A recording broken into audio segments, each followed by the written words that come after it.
Vamos lá. Capítulo 6 e o verso 6. Porém, um dos serafins voou para mim, trazendo na sua mão, uma brasa viva, que tirara do altar com uma tenaz. E com a brasa, símbolo do Espírito de Deus, né, irmãos? E com a brasa, tocou a minha boca e disse: eis que isto tocou os teus lábios. Aleluia. E a tua iniquidade foi tirada, e expiado o teu pecado. Depois disso ouvi a voz do Senhor que dizia: a quem enviarei? Quem há de ir por nós? Então disse eu, lê todos juntos. Então disse eu: eis-me aqui, envia-me a mim. Amém?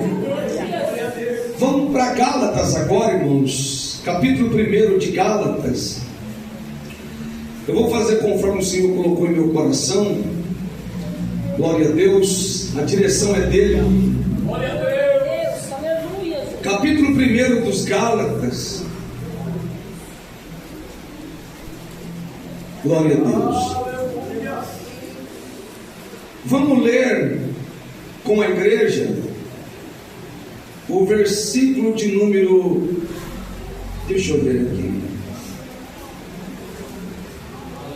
Eu vou ter que ler desde o versículo 11, tá, irmãos? Para a gente entender. Quem encontrou, dá glória a Deus. Gálatas.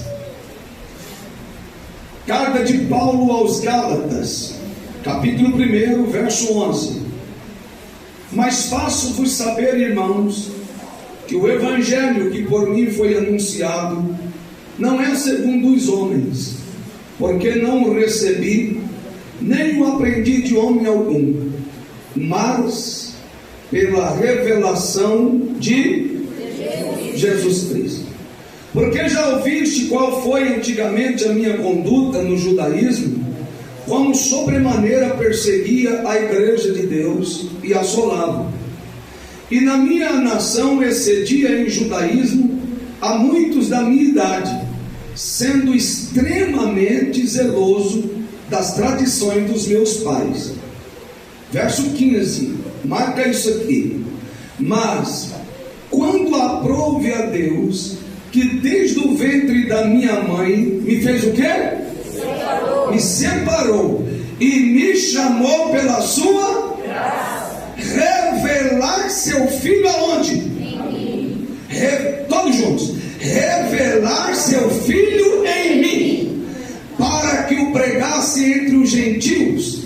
Imediatamente não consultei a carne nem o sangue. Amém, igreja? Levante as mãos para mim um pouquinho aos céus. Soberano Deus, toda a igreja, soberano Deus. Levanta as mãos, amada igreja, soberano Deus. Cheira da cala da Xandarábia. Ó Deus da minha alma, da minha salvação, confirma agora a tua palavra.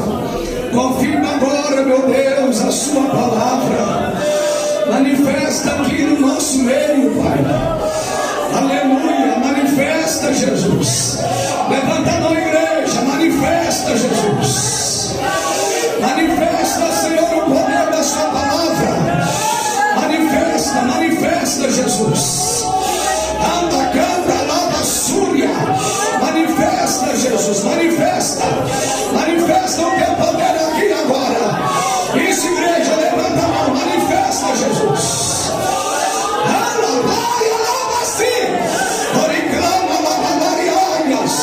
Manifesta, Jesus, manifesta o teu poder. Isso, igreja, glorifica Ele, manifesta, Jesus.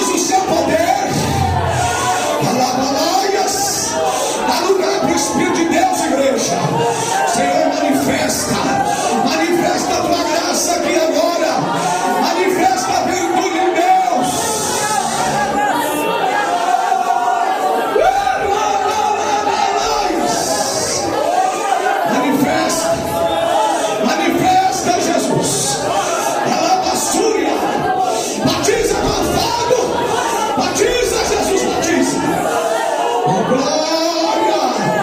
Oh glória! Alá para cima, glórias! Sua mão seja conosco. Sua mão seja conosco. Sua mão seja conosco. Seja com a sua igreja. Em nome de Jesus. Tome assento agora. Eu quero que os irmãos dêem uma salva de palmas para Jesus. Com glória a Deus. Bate as palmas da glória a Deus. Todos juntos, bate a palma da glória a Deus. Glorifica, glorifica a igreja. Glorifica a igreja, glorifica. Bate as palmas bem forte, igreja. Glorifica, glorifica. Bate a palma para a glória a Deus.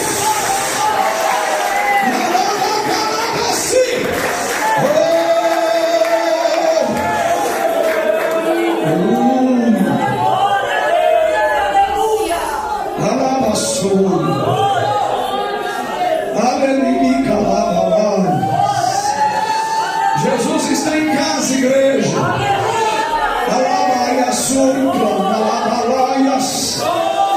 Jesus está conosco, Jesus está conosco. Sua presença está conosco. Enquanto a igreja glorifica, Ele cura os enfermos. Enquanto a igreja glorifica, Ele muda o cativeiro. Ele muda o cenário. Ele muda o diagnóstico.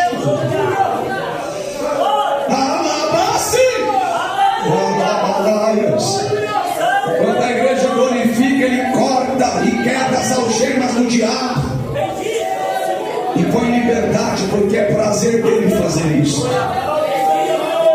Dá glória a Deus. Satanás e seus demônios para Jesus é nada. E Ele está aqui para fazer coisas grandes. Coisas grandes. Coisas grandes, igreja. Aleluia! Ele pode mudar o diagnóstico hoje. Quem é testemunha disso? O Senhor nos deu a oportunidade de glorificar Ele esses dias lá em São Paulo. A gente estava orando por uma irmã lá de Três Lagoas, Mato Grosso do Sul. Começou com apenas uma espinha debaixo do braço, nas axilas, e de repente foi tomado os braços daquela irmã e os seios de tumores, e grávida de 6 meses, um casal de gêmeos dentro da barriga dela, e o médico disse assim para ela: você não vai ter o prazer de amamentar seus filhos, porque nós vamos ter que fazer amputação, tem que retirar as 2 mamas. E o irmão Silvio entrou em contato com a gente daquele jeito, desesperado. E a igreja orou, os irmãos oraram, claro, eles fizeram o propósito deles com Deus. E estava marcada a cirurgia para retirar as 2 mamas, porque o lado esquerdo deu tumor maligno, não tinha o que fazer, tinha que retirar. E esse período de exames e espera, todo mundo entrou na presença do Senhor. A igreja entrou na presença de Deus.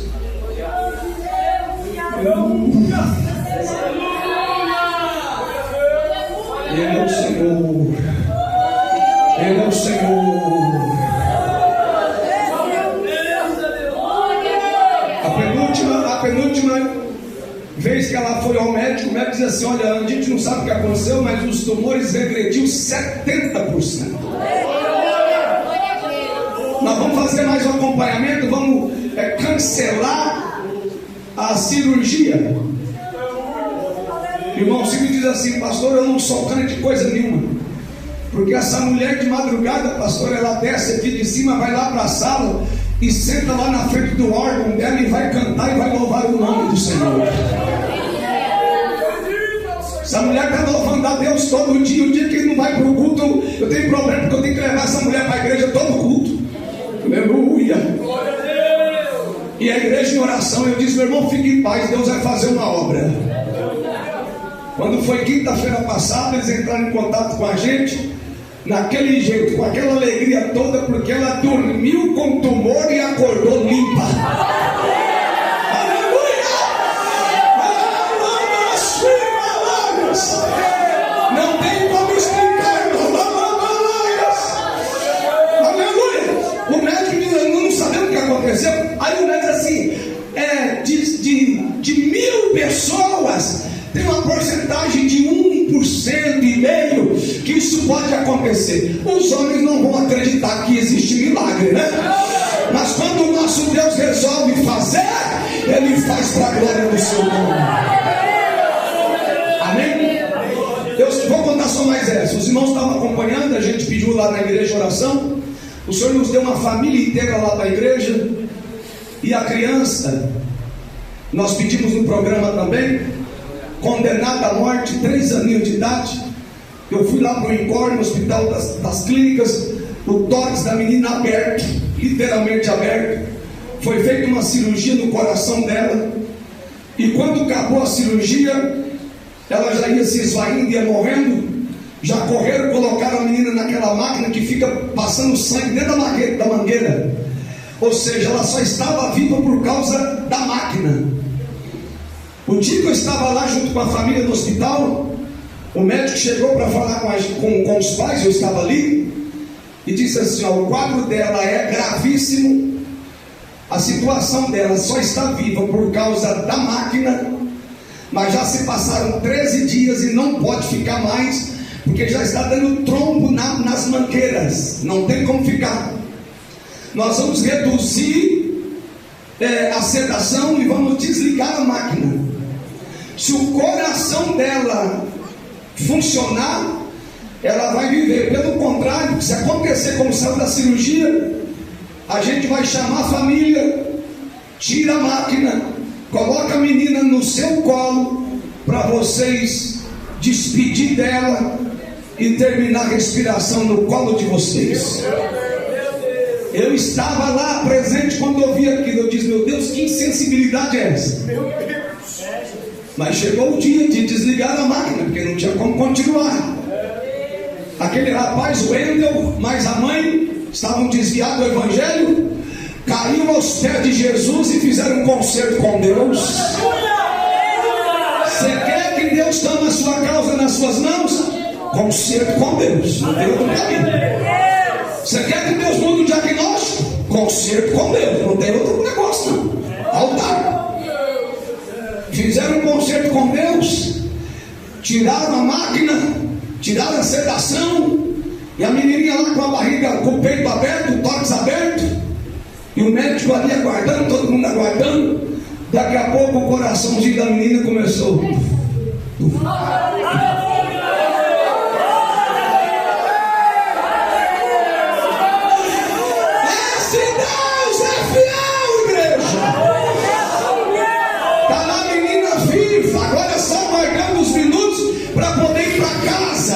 Porque a medicina não vai compreender isso, irmão.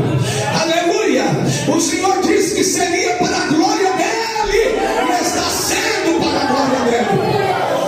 Portanto, irmão, a palavra final para a igreja, a palavra final não é dos homens. Para a igreja, a palavra final vem dele, é dele, somente dele. Se ele ordenar, está ordenado. Se ele falar, está falado e acabou. Quem crê nesta palavra, bate as palmas para Jesus bem forte.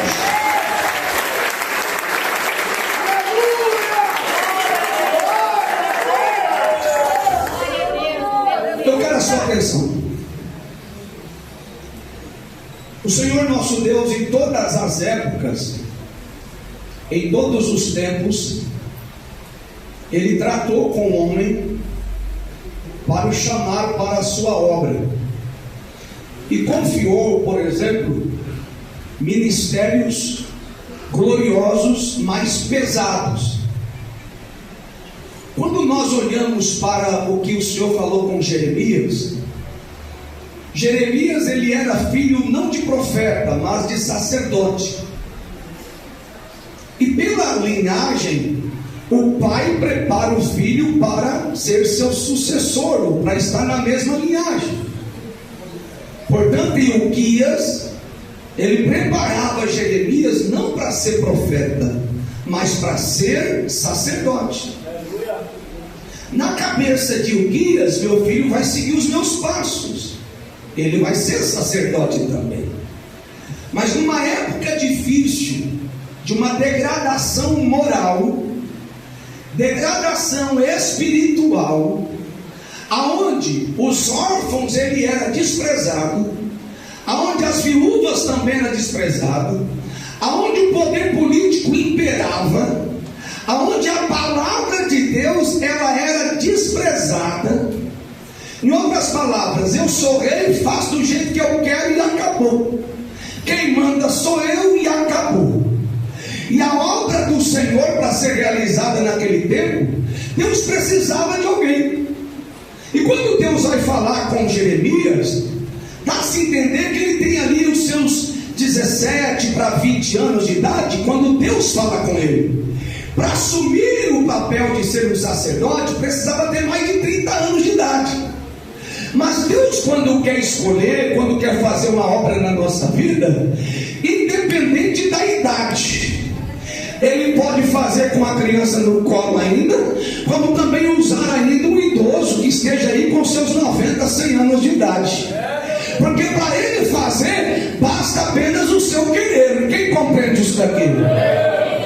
E quando Deus vai chamar Jeremias, o Senhor vai falar para ele assim: Jeremias, antes que você foi formado no ventre, antes que os óvulos se fecundasse, antes que o feto fecundasse, eu te escolhi, eu te chamei, aleluia, aleluia.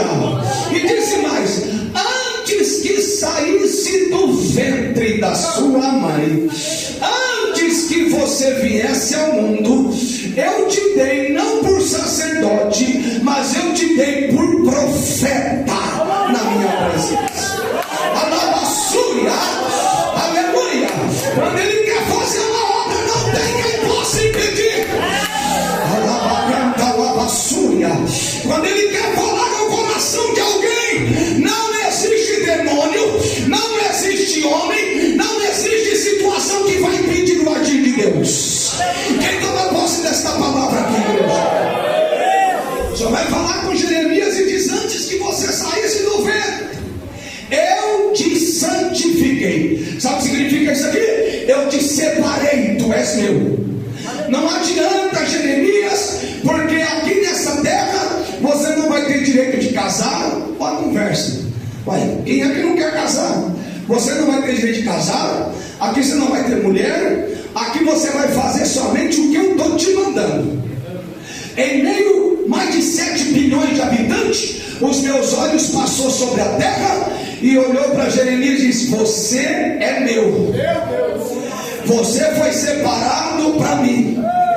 Eu te escolhi para uma missão. E a missão de Jeremias era uma missão muito árdua, porque falar a liderança, chegar numa época daquela e pregar a palavra do Senhor, era estar disposto a calabouço, era estar disposto a bufetões, era estar disposto a rejeições, era estar disposto a pagar um preço por causa disso. Quem entende a palavra? Mas Jeremias chegou uma hora que ele disse assim: eu não posso ir porque eu sou uma criança, eu não tenho condições de ir. Mas o Senhor vai dizer assim: ó, Jeremias, quem vai falar sou eu. A palavra não é tua, a mensagem não é tua, a palavra ela é minha, Jeremias. Alabaçúria. E eis que eu coloco as minhas palavras na tua boca. E a Bíblia diz que o Senhor foi lá e tocou nos lábios de Jeremias, aleluia, olha aqui, e tocou nos lábios de Jeremias e colocou na boca dele a palavra. E o Senhor vai dizer ainda: o povo a quem eu vou te enviar é um povo de coração duro, aleluia, é um povo de cerviz endurecida, pescoço enrijecido, que que não se curva. É para lá que eu estou te mandando. Aí o Senhor Jesus vem e fala assim para os seus obreiros: eis que eu vos envio no meio do quê? De lobos. Alguns estão procurando ir lá para Bahamas, ou estão procurando só fazer viagens para hotel 5 estrelas. E o Senhor está dizendo: vou enviar os meus servos para onde? Deserto. Vou enviar meus servos no meio de lobos, porque lá tem uma alma que precisa ouvir a minha palavra. É para lá que eu vou enviar. Glória a Deus. Portanto, o ministério de Jeremias era muito dolorido. Esperar calabouço, quem é que quer? Esperar ser rejeitado, quem é que quer? Esperar ser jogado dentro do poço, quem é que quer? Mas Jeremias foi e cumpriu o seu papel. Dá glória a Deus. Quando a gente lê Isaías no capítulo 6, eu olho para a palavra e vejo um mistério muito grande aqui. Eu quero a sua atenção. Porque enquanto a Jeremias o Senhor disse assim: ó, não existe opção para você, ou você vai ou vai. No capítulo 6 parece que Deus está dando livre-arbítrio. Ouça aqui, parece que Deus está dando livre-arbítrio. Vê aí se você quer ir. Porque a palavra qual que foi? Ele vê o culto celestial, ele vê os serafins voando, ele vê a glória, como a mocidade cantou aqui. A presença dele estava na casa. Aquela fumaça era o símbolo da presença de Deus na casa. E a coisa foi tão real que diz ele que os umbrais da porta se moviam. Ó, transcendeu do mundo espiritual para o mundo físico. Ah, meu Deus, você está entendendo isso aqui, igreja? Será que você está entendendo isso aqui, irmão? É por isso que na vontade da gente dar um pulo para cima mesmo. Não é meninice, não. É porque a graça de Deus se manifesta. Alabassúria. Quem já sentiu a presença de Deus assim? Com desejo de cantar, com desejo de falar em mistério. Aleluia. Com desejo de ficar de pé. Aquela presença gloriosa de Deus. Isaías vê tudo aquilo. Só que quando Isaías vê aquele culto, irmão, ele reconhece a sua miséria. Isso aqui que é bonito, porque a presença de Deus não é para te fazer exaltado. A presença de Deus não é para te mostrar, para você demonstrar que você é melhor do que alguém. A presença de Deus não é para dizer eu sou melhor do que esse daí. A presença de Deus é para nos fazer diminuir. Quanto mais cheio da presença de Deus você for, mais humilde tem que ser. Alabassúria. Quanto mais cheio da graça de Deus, mais pequeno você precisa se considerar. Da glória a Deus. Sabe o que Isaías faz? Isaías abre a boca e começa a gritar, irmã Marta. Porque segundo a história, Isaías começa a sentir dores no peito. Ele está sentindo que vai morrer, porque ele viu a glória de Deus. E a palavra diz que aquele que vê a minha glória não suporta, não tem vida, cai por terra mesmo. Aleluia. E ele diz assim, ó: ai de mim. A graça de Deus faz isso. Não é você olhar para o pecado da irmã que está do teu lado, é olhar para dentro de você. A presença de Deus tem que fazer você reconhecer o que está aqui dentro de cada um de nós, igreja. Isaías diz assim, ó: ai de mim, porque vou perecer. Ai de mim, porque vou perecer. E os meus olhos viram o Senhor. Quando ele viu aquilo, ele diz assim, ó: eu sou um homem de impuros lábios. Ele considera o seu pecado. Qual é o pecado dele? A língua dele, a boca dele. Olha o contraste. Olha o contraste. Presta atenção aqui nesse ponto da palavra. Enquanto Jeremias, o Senhor vai lá e diz assim, ó: vou pôr minha mão na tua boca e aplicar minha palavra na boca de Jeremias. De Isaías, o Senhor, quando ouve ele falar, o meu problema é a minha boca, porque isso aqui você tem que considerar. Onde é que está a nossa fraqueza? Aonde é que está a nossa falha? O que é que nos divide da presença dele? Qual é o ponto da nossa vida que precisa ser melhorado? Naquele momento a Bíblia diz que o serafim saiu voando e vai até o altar, base central do Senhor, altar, está aqui, alabaçúria, aleluia, aleluia, aleluia, aleluia. E com a tenaz ele tinha uma brasa, símbolo do Espírito de Deus, porque aqui está a Trindade divina lá, aleluia, porque o serafim dizia: Santo, Santo, Santo é o Senhor dos exércitos. 3 vezes: Santo, Santo, Santo é o Senhor dos exércitos. Ele glorificou a Deus, ele viu a presença de Deus, ó, ele viu a presença de Deus. De repente a brasa é tirada do altar e vai e toca na boca de Jeremias, aliás, de Isaías. A brasa foi e purificou o seu pecado, e a Bíblia diz assim, ó, e foi expiada o seu pecado. O que a Bíblia fala? Que a hora que o Espírito Santo chega na vida de alguém, o que você cometeu até aqui não importa mais, porque a partir de agora você vai ser purificado pelo Espírito de Deus. Glória a Deus. Ouça, aquela brasa acima do Espírito Santo purifica os lábios dele. E aí o Senhor diz: eis que isso tirou o seu pecado, foi expiada a sua iniquidade. Depois disso, irmão Augusto, ele ouve uma voz. A voz não foi dirigida para Isaías, como foi dirigida para Jeremias. Não, a voz foi no ar assim, ó: a quem? De novo, a quem? Quem há de ir por nós?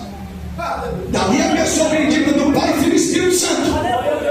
A Trindade divina está ali presente. A voz não foi dirigida assim ao senhor presbítero, ao meu irmão presbítero. Por que Isaías abriu a boca, irmão? Porque ele sentiu-se perdoado. Porque Isaías,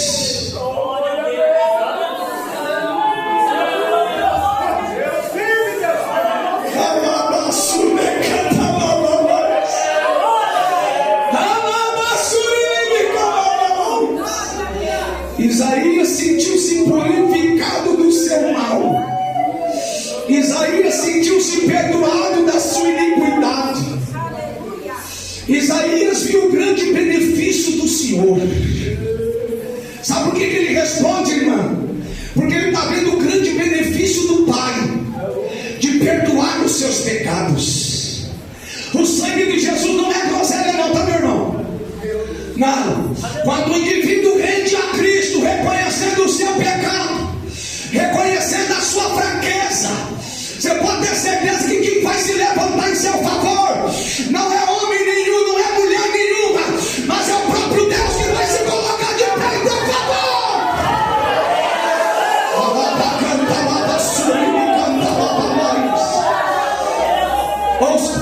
Ao sentir-se perdoado, ao sentir-se purificado, Isaías diz assim, mano: eu não posso negar, porque agora eu obtive uma oportunidade muito grande.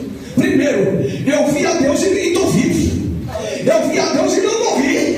Eu vi a Deus e estou aqui respirando ainda. Aleluia. Aí ele abre a boca e diz: eis-me aqui, envia-me a mim. Qual era o propósito de Deus? Qual era o propósito de Deus? Era ter alguém pronto para que ele pudesse usar naquela dispensação, naquele momento. Quando nós olhamos para o que disse Paulo aos Gálatas, eu estou indo já para o fim, a Bíblia Sagrada vai dizer, Paulo diante dos irmãos, dizendo assim: vocês não me conheceram não? Vocês não tiveram conhecimento da minha pessoa?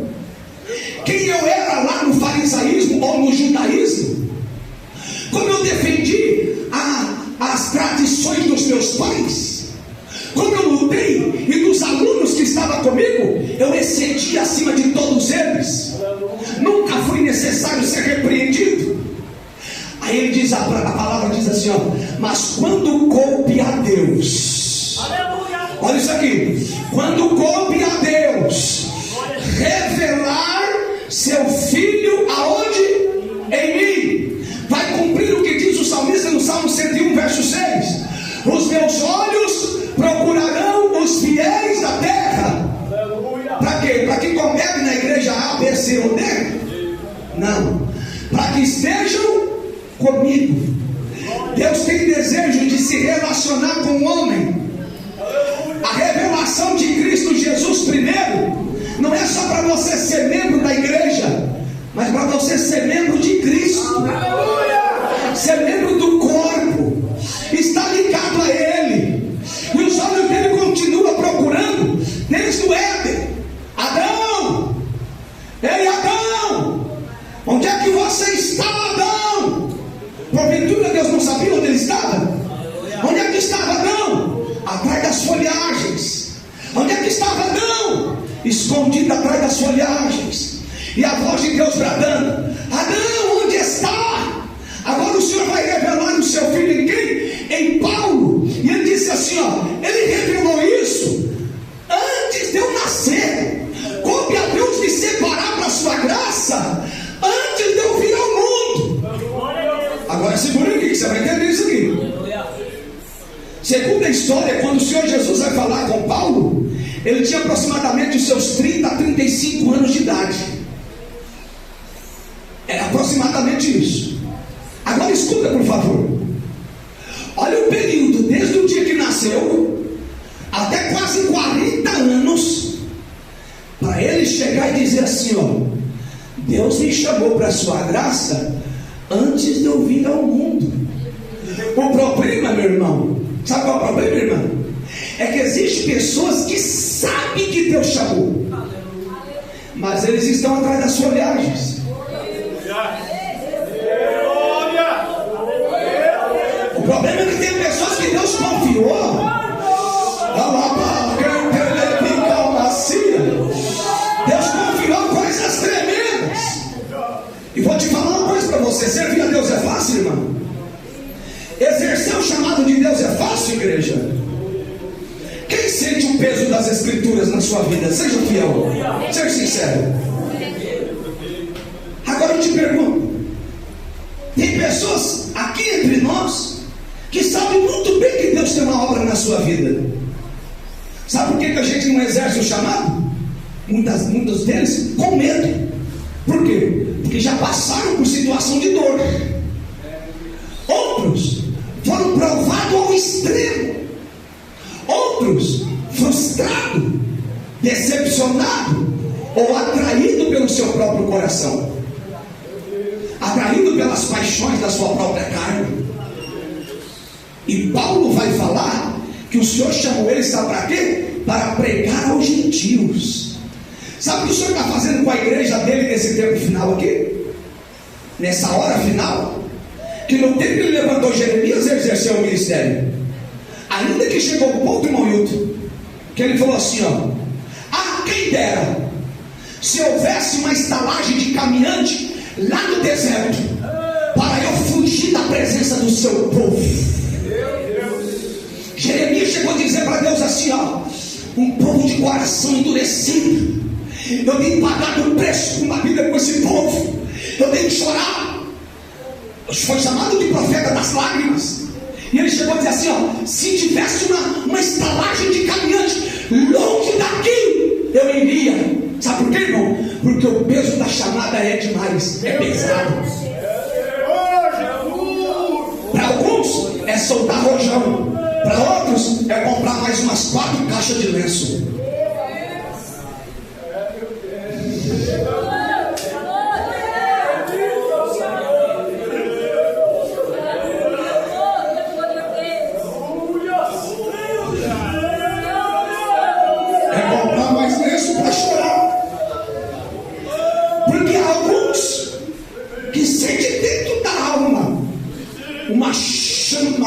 mente, que mesmo sabendo que tem sofrimento e dor, ele consegue ouvir o gemido das almas que estão sofrendo.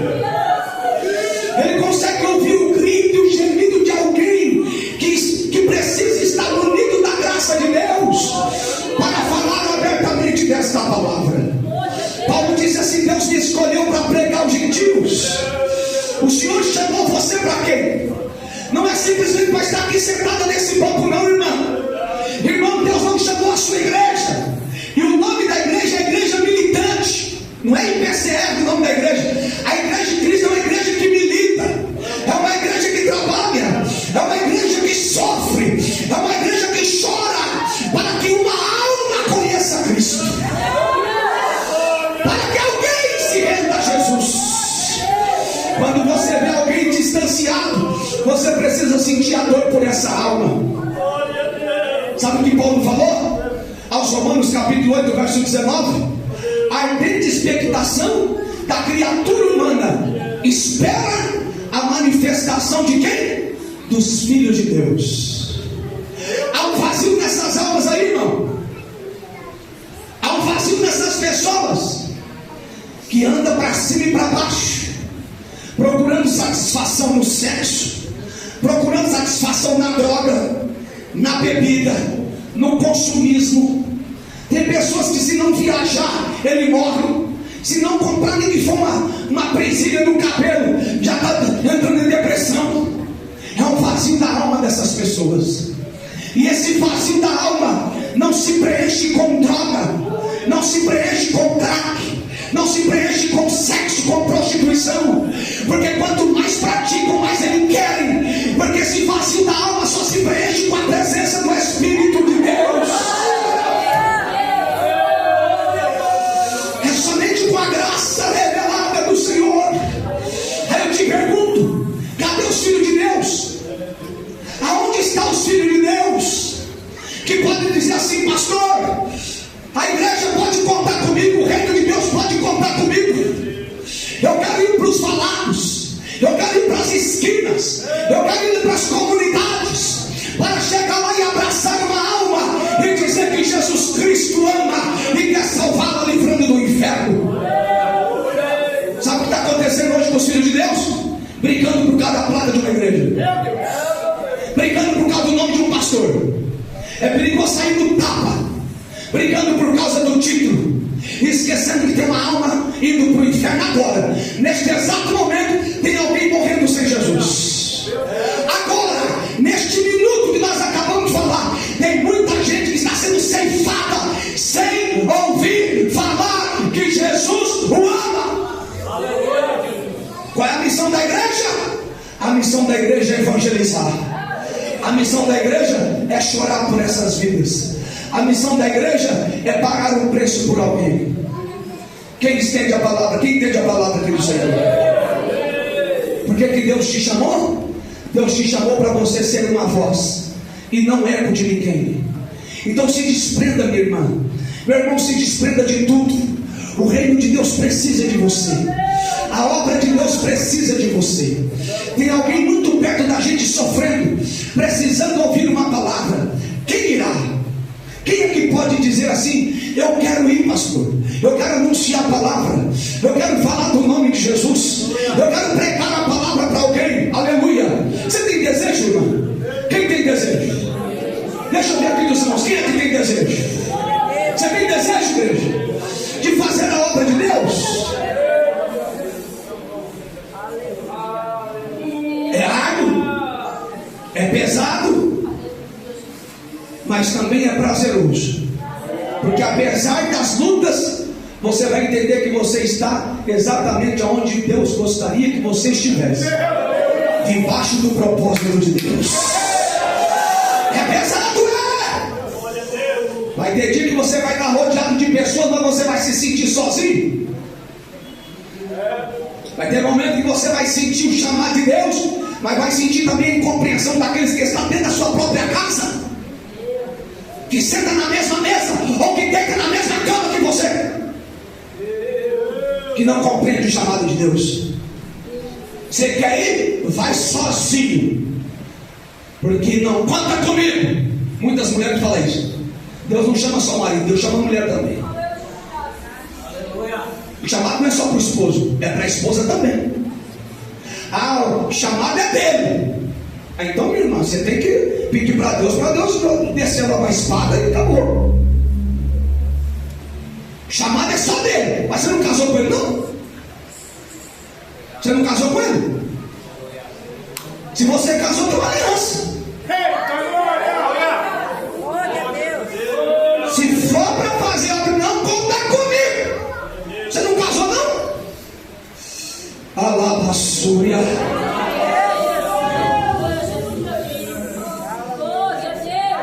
Alaxera que termica alabados.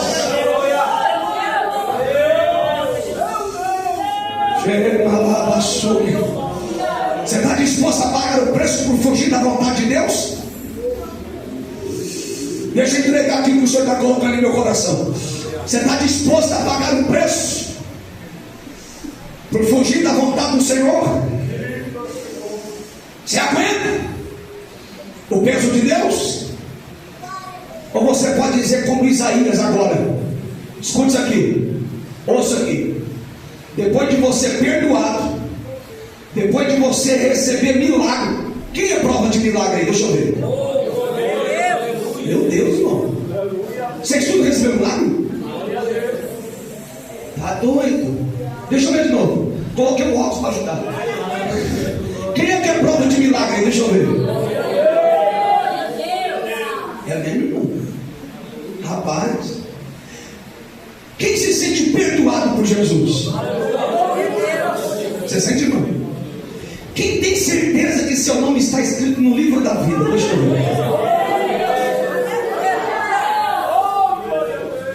Se o Senhor te chamar para você ali na comunidade entregar um folheto, depois de ter recebido tudo, Isaías, você vai ficar de boca fechada, Isaías? É, Isaías? Depois de ser perdoado, rapaz, você não tinha onde cair morto. Deus te deu um lugar também para você colocar a cabeça debaixo. Tem pessoas aqui entre nós que já era para ter a terra destruindo você, mas você está aqui por causa do propósito de Deus. Se for para nós ir evangelizar agora, acabar o culto aqui, sair todo mundo aqui nessas ruas aqui, ó. Glória a Deus. Quem tem coragem de ir? Tem coragem, irmão? Sai todo mundo aqui no rebanho, aqui, todo mundo, ó. Tem coragem, irmão, Breno?